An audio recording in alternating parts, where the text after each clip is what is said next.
Namo Buddhaya, salam kebajikan, rahayu. Merdeka! Kali keberapa saya datang ke Kanjuruhan? Ketiga. Yang pertama bicara juga di tempat ini tentang Pancasila sama Wali Kota Malang sekarang. Nah, Bapak Ibu, bicara tentang radikalisme itu sesungguhnya harus bicara tentang agama, karena akarnya itu memang pemahaman yang subjektif terhadap agama. Maka sebetulnya kalau terjadi gerakan-gerakan radikal yang selama ini muncul, biasanya saya harus jujur saja mengatakan orang biasanya justru memprotek agama dari segala macam tuduhan. Itu saya kira tidak fair. Karena teroris itu tidak pernah belajar manifesto komunis, tidak pernah belajar buku-buku ideologi di luar ideologi agama. Meskipun terorisme itu bukan hanya orang beragama yang bikin, tetapi akhir-akhir ini dari kita belajar kasus ISIS sampai pembubaran Hizbut Tahrir Indonesia itu nuansa agamis. Nah, sebetulnya yang kita hadapi sekarang ini lebih bahaya ketimbang yang dihadapi pemerintah zaman Bung Karno. Karena kalau dulu gerakan-gerakan ideologi agama itu bersifat lokal, artinya sama-sama ekstrimnya penghayatan agama itu, tapi penghayatan yang lokal sifatnya. Yang sekarang ini menjadi penghayatan yang sifatnya transnasional. Maka sebetulnya kalau kita lihat genealogi gerakan radikal, baik itu melalui partai, artinya yang secara parlementer, maupun gerakan-gerakan yang di luar sistem. Jadi artinya di luar sistem politik, misalnya HTI itu kan nggak masuk dalam kepartaian. Itu sesungguhnya lebih bahaya, karena ketika organisasinya pun dibubarkan, kita tidak bisa mendeteksi arah mereka itu kemana. Dan salah satu yang menjadi incaran mereka adalah dunia pendidikan. Makanya pemerintah sekarang ini kan sangat sibuk membersihkan, bersih diri dari unsur-unsur radikal di semua lini kekuasaan. Sampai sekarang ini belum tuntas, tentu tugas yang berat. Dan rasanya menjadi amat berat lagi ketika kepemimpinan presiden kan cuma 5 tahun kepemimpinannya. Nanti pada periode berikutnya lagi kita bertarung dengan segala macam bargaining position di bidang politik. Dan dimanapun juga kelompok-kelompok keras itu sebetulnya selalu bermain di tengah-tengah negara ini sedang tidak stabil. Misalnya jangan di Indonesia, di Australia saja, kelompok-kelompok radikal itu justru biasanya masuk lewat partai oposisi karena untuk mendulang suara. Nah, ketika mereka sudah masuk, partai oposisi yang didukung ini menang, dia tentu terjadi bargaining position, bagi-bagi kekuasaan. Biasanya ketika kasusnya sudah meledak, gerakan radikal itu sudah menancap di mana-mana, baru kita bingung. Nah, karena itu kita belajar dulu dari negara Islam Irak dan Suriah yang baru bubar kemarin. Tapi tidak ada pembunuhan yang lebih besar daripada pembunuhan yang dilakukan oleh ISIS. Hanya dalam waktu mulai 2014 sampai bubar tahun kemarin, itu korbannya luar biasa, mengerikan sekali. Dan kenapa kita menjadi tertarik, kita menjadi lebih permisif ketika gerakan itu memakai baju agama? Karena terkait dengan kita. Itu saya kira lebih sulit. Makanya ketika kasus pengibaran bendera tauhid itu kan menjadi sangat dilematis. Karena mau ditolak itu bunyinya la ilaha illallah, dan itu sesuatu yang paling sakral dalam kehidupan umat Islam. Tapi nggak ditolak itu kok, itu terkait dengan partai tertentu, terkait dengan gerakan politik radikal tertentu. Karuan kalau palu warid itu kan jelas itu gampang nolaknya. Tapi kalau benderanya yang berbunyi syahadat itu kan sulit. Padahal sebetulnya saya pernah diskusi panjang dengan Pak Ali Maskan Musa. Sebetulnya dilihat dari bentuk kod huruf Arabnya itu sudah kelihatan bahwa bendera ISIS itu bentuknya seperti itu, kod Arabnya itu. Nah tapi orang awam kita bagaimana bisa membedakan? Bunyinya sama-sama la ilaha illallah, terus di bawahnya ada stempelnya Nabi Muhammad, Allah, Rasul Muhammad, itu bendera ISIS. Nah mensosialisasikan ini di kalangan kampus, di kalangan SMA, anak-anak sekolah itu juga tidak mudah. Kalau nanti yang mensosialisasikan itu bukan ustadz, dipikir kita masuk wilayah yang bukan wilayahnya. Tapi kalau mensosialisasikan itu ustadz, terus screeningnya seperti apa, kan sulit juga. Nah makanya saya suka sekali kalau tadi Pak Wayan bicara tentang garis-garis besar haluan ideologi. Karena kita itu perlu harus ada patronnya. Kalau tidak, ideologi negara Pancasila itu gampang ditarik ke kanan, ke kiri, gampang sekali. Perhatikan beberapa saat yang lalu ketika HTI dibubarkan pemerintah, itu kan banyak sekali orang-orang yang justru membela di Mahkamah Konstitusi, meskipun alasannya yang dibela itu hak hidupnya dan sebagainya. Tetapi dia tidak sadar bahwa ketika sebuah ideologi itu sudah tertancap di pikiran seseorang, itu mengurainya tidak mudah. Dan tidak mudahnya karena apa? Tambah tidak mudah lagi karena berurusan dengan sensitivitas masalah keagamaan. Tetapi begitu HTI sudah bubar, meskipun sekarang juga ditumpangi oleh kepentingan politik tertentu kan, makanya banyak partai besar yang membela kan. Padahal saya yakin ya partai itu juga nggak setuju dengan ideologi sempit begitu kan. Tetapi yang terjadi apa setelah itu dibubarkan? Sekarang ini ada gerakan-gerakan yang saya amati masih menumpangi Pancasila. Karena tidak mungkin lagi melawan Pancasila, secara hukum kan sudah dibubarkan. Gerakan-gerakan itu misalnya apa sekarang? Misalnya mencoba mereinterpretasikan Pancasila. Satu contoh ya, ada tayangan di YouTube dan itu liar sekali, viral di mana-mana. Jangan ngajari Pancasila karena istilah hikmat kebijaksanaan itu maknanya umat Islam yang hanya tahu. Tentu Islam versinya dia, bukan Islam dalam pengertian agama, Islam versinya dia. Karena kata hikmat itu bahasa Arab, dan hikmat kebijaksanaan itu kenapa digabung? Karena di situ kebijaksanaan dimaksud adalah kebijaksanaan dalam tuntunan hikmat. Yang hikmat itu adalah hikmat dalam pengertian Islam. Nah kalau argumentasi seperti itu bagi orang awam kan langsung ya saja kan.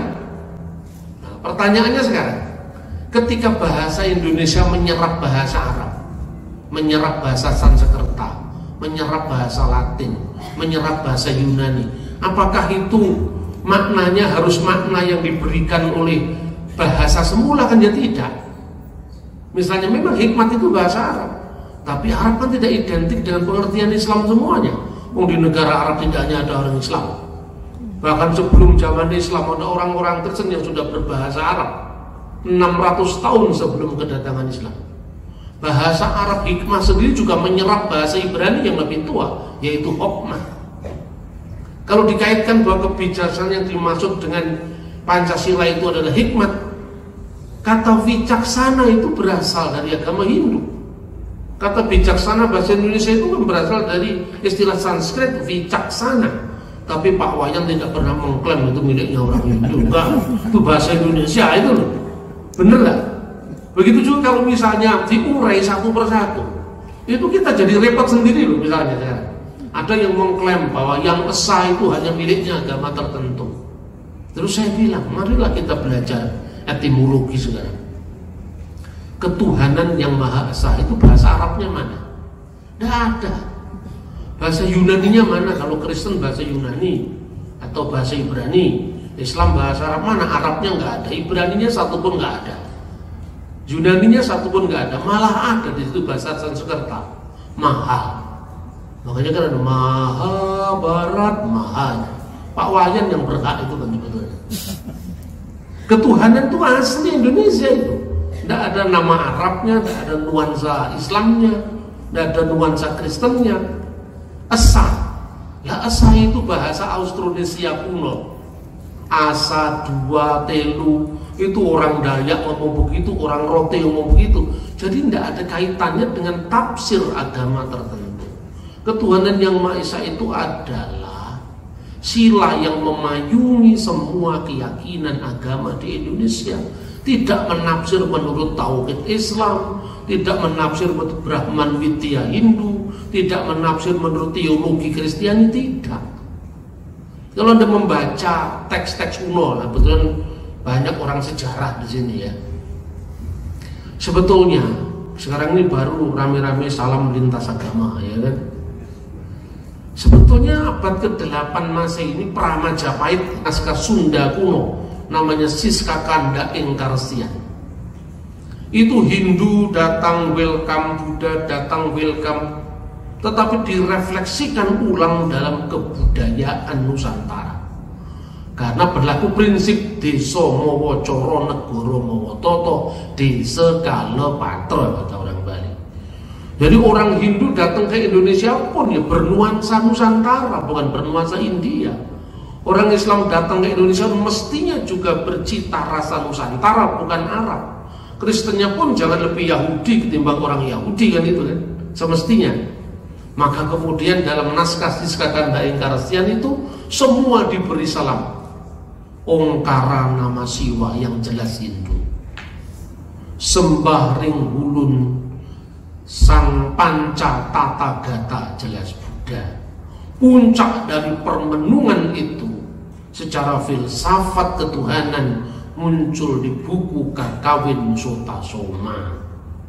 Jadi Kakawin Sota Soma itu jelas merupakan prestasi multikulturalisme pertama di dunia sebelum istilah multikulturalisme sekarang kita sukai di kampus-kampus. Bagaimana tidak? Bayangkan tahun 1360-an itu Arab dan Eropa lagi apa, saudara? Perang salib di sana. Sama-sama primitifnya. Yang Kristen membunuh Islam, satunya Allahu Akbar, Allah Maha Besar. Bunuh-membunuh. Masa agama seperti itu? Di Nusantara sudah ada kesadaran tentang transcendental unity of religion. Mangka jinatwa lawan siwa takwa tunggal. Esensi dari jina dan esensi daripada siwa itu tunggal. Binika tunggal ika, berbeda-beda tetapi satu jua. Tanhana dharma mangrua, tidak ada kebenaran yang mendua. Multikulturalisme semacam ini di dunia Eropa baru disadari ketika perpecahan antara Belanda dan Belgia. Sama-sama bersimbol Kristennya, satunya Protestan, satunya Katolik, pecah karena agama. Baru satu namanya Ernest Renan. Ini buku pinternya kaum nasionalis pasti membaca itu. What is a nation? Apakah bangsa itu? Dia mengatakan satunya agama tidak bisa menjadi faktor kokoh berdirinya sebuah negara.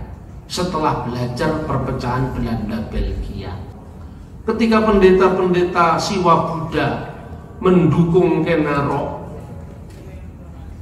kenapa dia mendukung Ken Arok melawan Raja Dandang Gendis? Alasannya bukan karena Ken Arok agamanya B, Dandang Gendis agamanya C, tidak. Karena besarlah kesengsaraan rakyat yang diakibatkan oleh pemerintahan sang raja. Maka para pendeta itu mendukung Ken Arok. Jadi artinya apa? Terlepas daripada itu ada unsur legendanya, tapi yang jelas bahwa agama tidak pernah genit menjadi isu yang dijual untuk kepentingan politik, kecuali era primitif sekarang ini. Ini era primitif sebetulnya. Primitisme di dunia modern sekarang ini, bahkan agama-agama primitif di era postmodern. Apa yang terjadi? Suriah hancur. Karena apa? Isu agama. sangat gambut, dan itu sebetulnya ada kekuatan kapitalis global yang juga bermain di sana.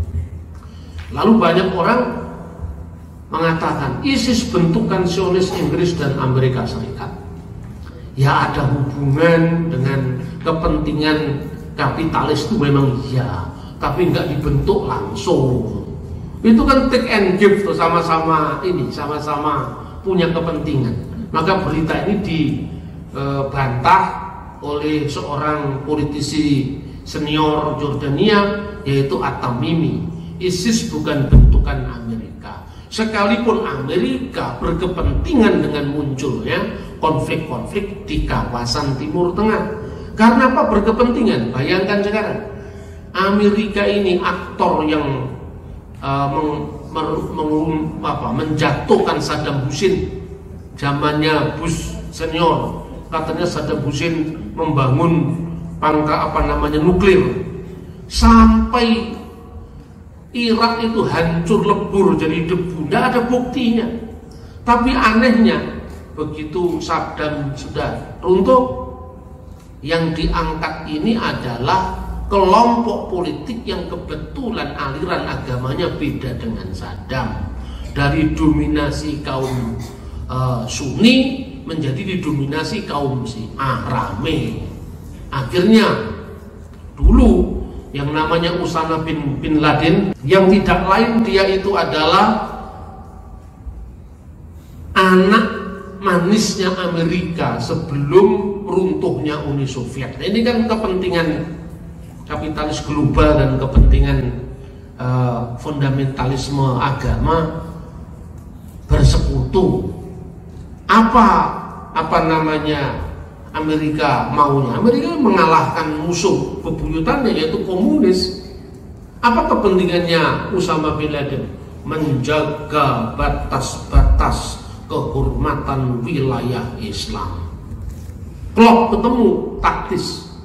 Begitu Soviet sudah runtuh, Amerika tidak punya lawan lagi yang bisa dijadikan kambing hitam. Kemudian muncul latar belakang politik internasional, yaitu saat Perang Dingin, di mana Usama bin Laden ketemu taktis dengan Amerika, sama-sama memerangi komunis.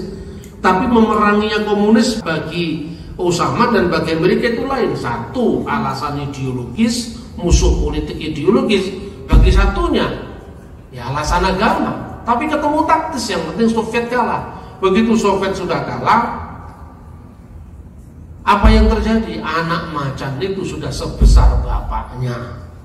Akhirnya meledaklah peristiwa WTC 11 September 2001. Saat itu banyak orang yang ngomong kayak saya begini itu nggak terlalu berani. Saya berani udah tidak punya apa-apa, apanya yang ditakuti apanya juga. Diwawancarai saya di majalah Tempo, sindroma perang salib pada saat perang Afghanistan. Saya jelas-jelas, kita tidak usah lah masing-masing orang mengatakan ini bukan agama, ini nggak ada hubungannya dengan, ada hubungannya dengan agama. Hanya agama yang dimaknai secara salah, kan gitu kan? Kan lebih baik begitu ketimbang kita nuduh-nuduh yang lain. Ibarat orang sakit itu mudahnya penyembuhan ya apabila dia sadar kalau sakit. Nah kalau orang sakit merasa sehat, bagaimana menyembuhkannya? Kan sulit.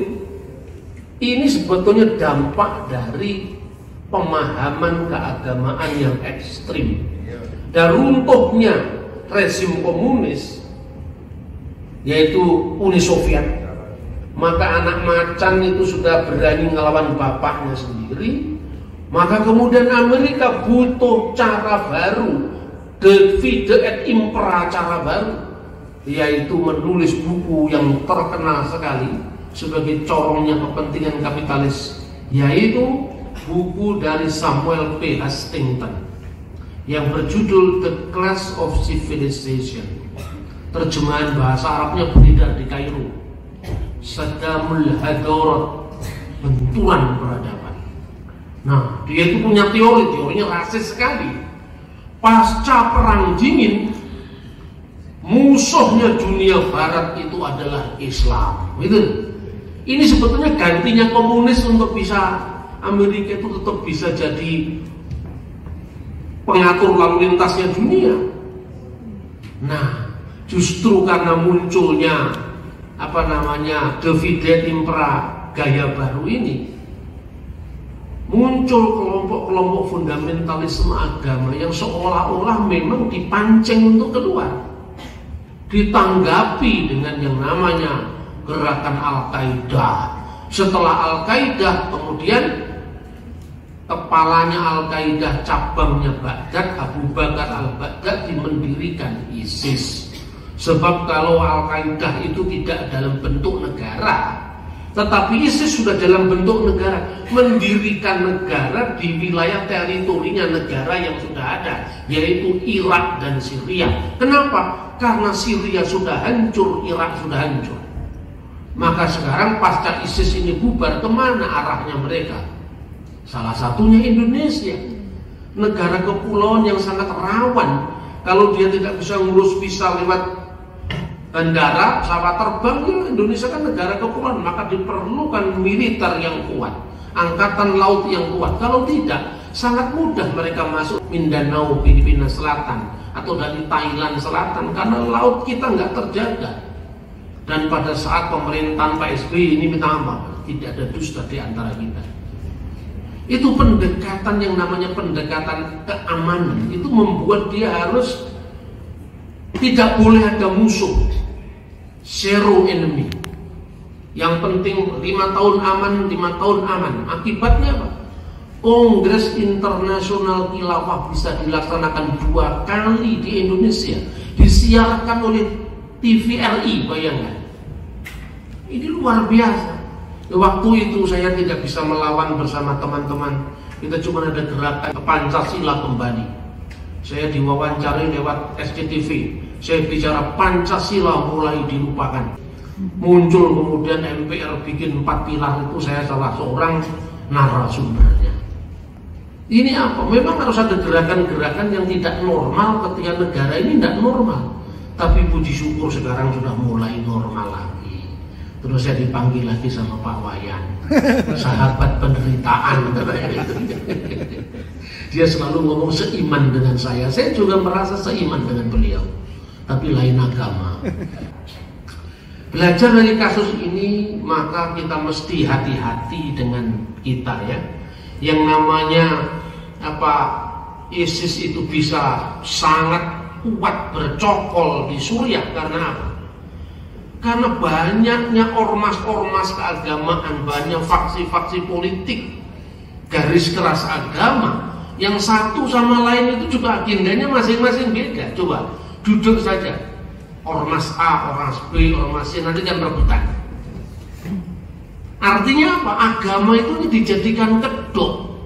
Untuk apa? Ya, minyak untuk menyalakan api supaya terus berkobar-kobar. Sebab orang tidak berani membunuh atas nama Soekarno, orang tidak berani membunuh atas nama Pancasila. Hanya ideologi agama yang bisa mencuci otak orang sampai bisa membunuh dengan tersenyum karena agama. Penyakit ini yang seharusnya dibasmi dulu. Makanya dengan pendidikan yang berbasis multikulturalisme, kedepannya ya, pelajaran agama silakan ada, tapi tekanannya jangan pada aku dan yang lain, jangan. Karena agama itu kan kasusnya bukan sekedar ortodoksi ya, kebenaran ajaran. Kalau kebenaran ajaran dia masing-masing punya kebenaran. Benar bagi saya belum tentu benar bagi orang lain. Tapi yang kedua masih ada wilayah yang netral, yaitu wilayah akhlak, akhlakul karimah. Orang Yunani menyebutnya sebagai ortopraksia, jalan hidup yang lurus. Jalan hidup yang lurus itu apa? Setiap agama itu kan punya cita damai. Apa salamnya juga hampir-hampir sama. Shalom artinya damai, salam artinya damai, santi artinya damai, sancai artinya damai, rahayu lebih daripada damai, cantik dan damai. Itu luar biasa. Nah, tapi implementasinya seperti apa? Karena apa? Cita rasa kebaikan secara moral itu karena terhalang baju kita berbeda. Itulah yang disebut kebenaran ortodoksia. akidah atau apa. Setiap orang kan punya masing-masing. Baru yang ketiga itu bagaimana mengimplementasikan kedua kriteria kebenaran dalam konteks hidup masyarakat kita yang majemuk. Amerika yang di Irak mengangkat orang-orang Syiah untuk melawan Sunni. Sunninya marah, digerakkan, muncullah ISIS.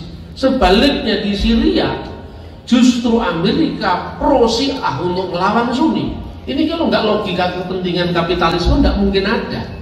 Karena itu sadarlah orang-orang beragama, kita sedang diadu domba oleh kekuatan yang sebetulnya itu kekuatan manusia-manusia serakah yang menghalalkan segala cara. Nah, sekarang masuk ke dalam tahap pembahasan ideologis.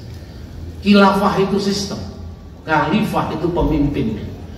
Khilafah dalam sistem HTI yang sekarang sudah dibubarkan itu, negara absolut dan pemerintahan autokratis.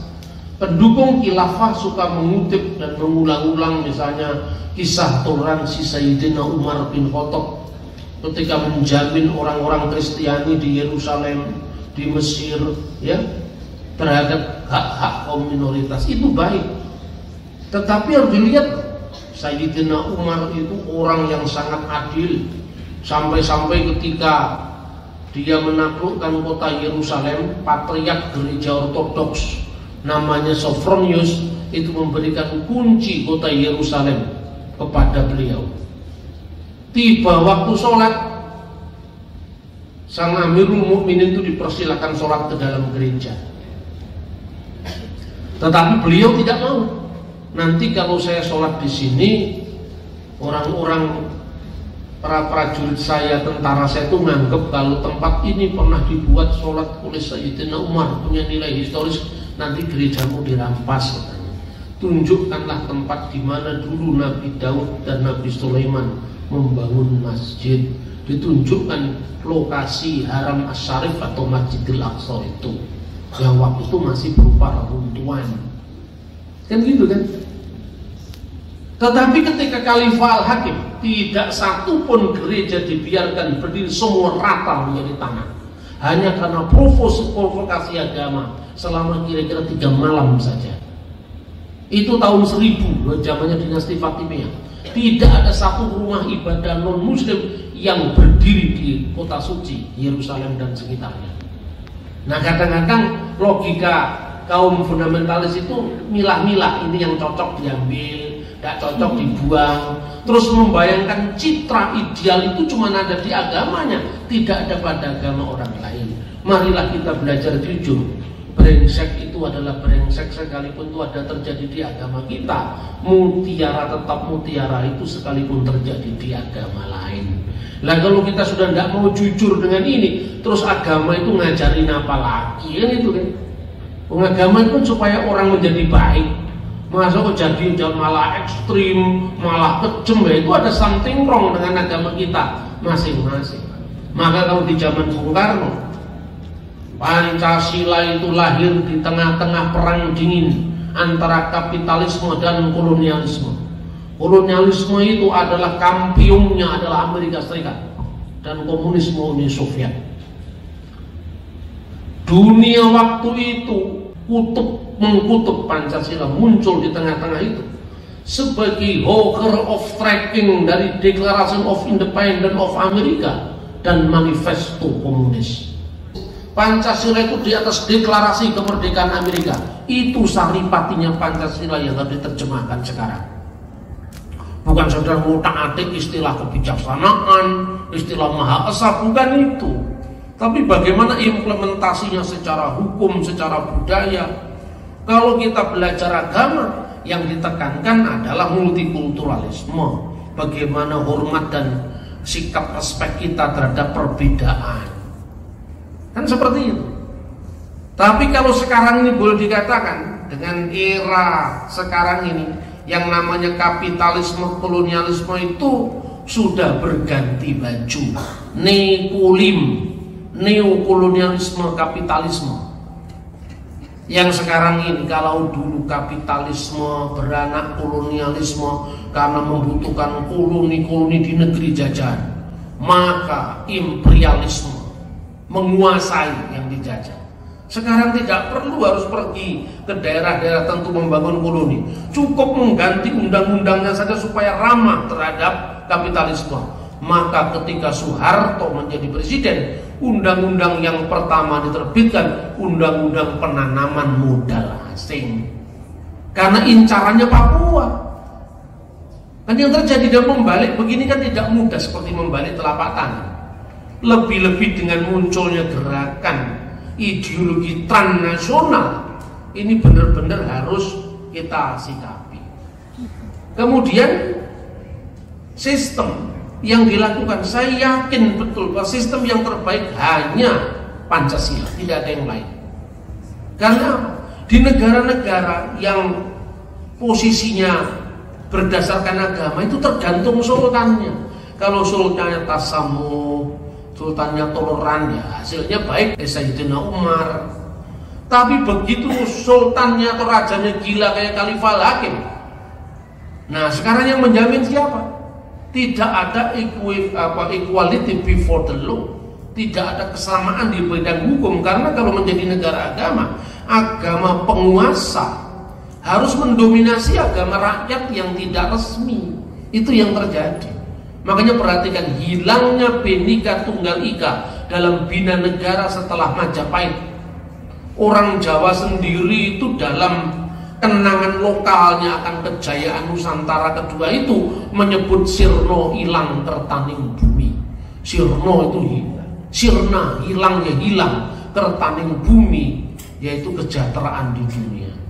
Sampai Baban Demak yang berciri khas Muslim pun menyebut nir ilang tertaning jagat. Nir itu tidak ada, ilang, hilang, tertaning jagat, kesejahteraan dunia. Pararaton pun memberikan angka yang sama ketika menulis Sunya Nora juga ning wong. Angkanya 1400, entah itu dimaknai runtuhnya Majapahit atau jatuhnya Kertabumi. Tapi hilangnya Bhinneka Tunggal Ika itu membuat Nusantara kacau balau, mengalami goro-goro. Pasca Majapahit, Demak adalah kesultanan Islam. Pajang, Mataram, Ternate, Tiduri terpecah-pecah karena tidak ada unsur pemersatu lagi. Artinya apa? Agama tidak membuat nilai-nilai etosnya itu bisa mengikat semua orang. Karena apa? Ketika saya sebagai seorang misalnya Kristen atau seorang Muslim atau seorang Hindu, saya cenderung memahami agama orang dari tafsiran saya, kan? Saya bisa toleran, tapi toleran dalam pengertian via negativa. Sing bener Pak, aku kan itu kan. Lah itu loh. Tapi kalau sistem itu yang mengatur kita, tidak ada, karena bukan orang yang menentukan, tapi sistemnya. Maka diperlukan yang namanya garis-garis besar haluan ideologi.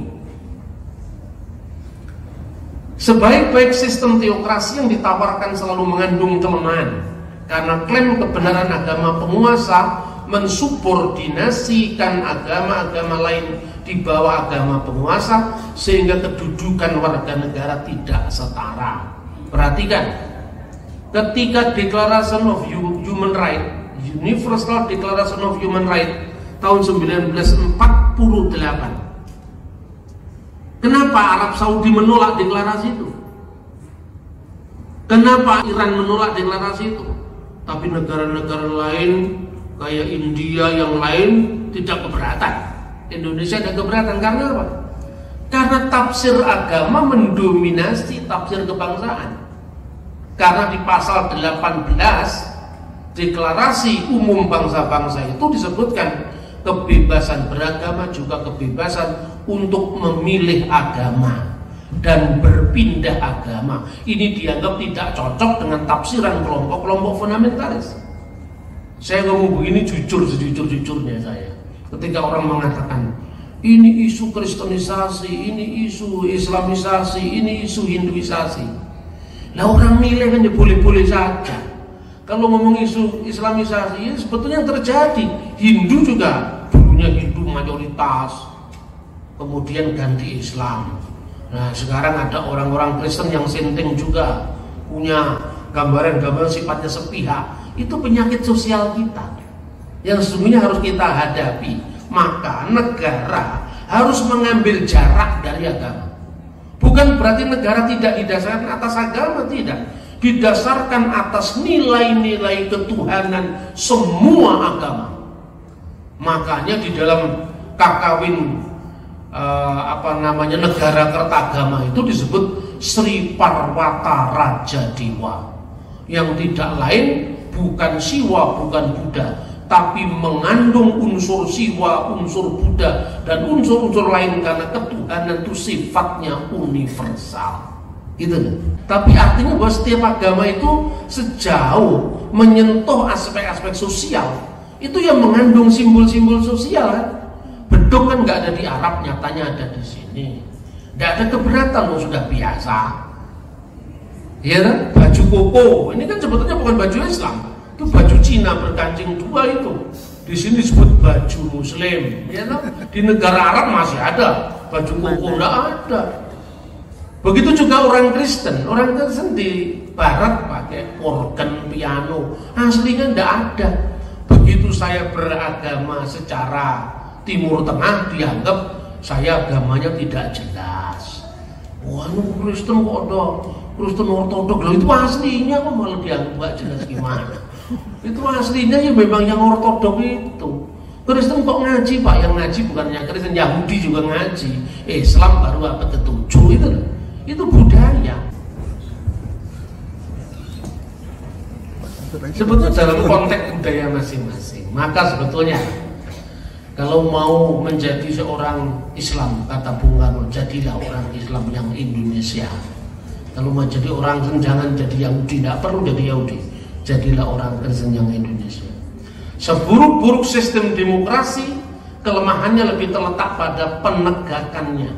Sedangkan asas-asasnya relatif lebih universal.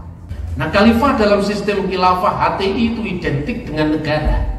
Anda bisa saya tunjukkan literaturnya supaya dibaca. Khilafah ala Hizbut Tahrir yang mengidentikan sang khalifah pemimpinnya dengan negara itu sendiri. Khalifah adalah negara. Nah, ini kan mirip dengan itu Henry ke-8 atau berapa itu. Negara adalah aku. Karena apa? Sang khalifah juga menjadi representasi seluruh kekuatan dan fungsi negara. Dan sudah benar kalau pemerintah akhirnya bertindak tegas terhadap HTI. Karena di dalam putusan dalam sidang-sidang mereka itu jelas ada ungkapan bahwa Pancasila adalah falsafah kafir yang tidak sesuai dengan Islam. Al-Bansasila falsafah kufur la tatafik ma'al Islam. Pancasila itu falsafah kufur yang tidak sejalan dengan ajaran Islam. Maka jangan ragu-ragu lagi. Kalau ada ormas, kalau ada gerakan-gerakan masyarakat yang itu menjurus kepada meragukan jalan Pancasila, negara harus hadir. Jangan sampai terlambat seperti 10 tahun pemerintahan Pak SBY. Karena apa? Tadi sudah disinggung oleh Pak Rektor. Dalam world of view kelompok-kelompok radikal ini, dunia itu terdiri hanya dua kutub. Kutub yang disebut Darul Islam, kelompok Islam, dan Darul Harb, kelompok perang. Tidak ada tengah-tengah, tidak ada. Pokoknya saya dengan orang lain. Padahal kalau Anda mendengar apa yang tadi saya sebutkan ketika Sayyidina Umar datang ke Yerusalem, kuncinya diserahkan oleh pemimpin gereja ortodoks Sophronius, itu kan menunjukkan bukan hal yang hitam putih.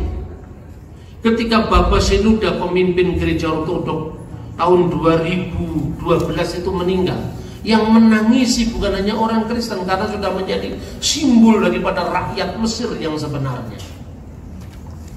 Bung Karno mengalami pergulatan batin ketika menandatangani vonis matinya Kartosuwiryo. Karena apa?